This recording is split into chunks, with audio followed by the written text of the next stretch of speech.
मुल्क भर में फी तोला सोने के भाव 800 रुपए गिर गए, जिसके बाद सोने की फी तोला कीमत 3,18,000 रुपए हो गई। सरकारी खबर रसाई इदारे APP के मुताबिक all Pakistan Sarafa James and jewellers association ने रिपोर्ट किया है कि 24 क़रात के हामिल फी तोला खालिस सोने की कीमत में 800 रुपए की कमी वाक़या हुई, जिसके बाद फी तोला सोने की कीमत 3,18,000 रुपए हो गई।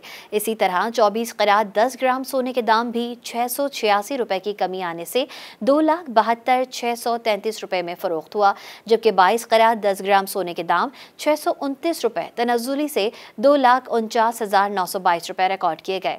उधर फी तोला और 10 ग्राम चांदी के नर्ख 3,475 रुपए और 2,979 रुपए पर बरकरार रहे।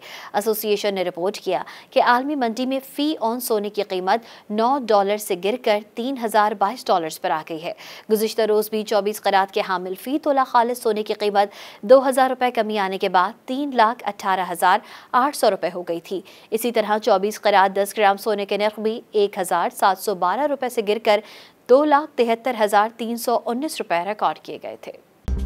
मज़ीद न्यूज़ अपडेट्स और डिजिटल स्टोरीज के लिए सब्सक्राइब करें डॉन न्यूज़ पाकिस्तान।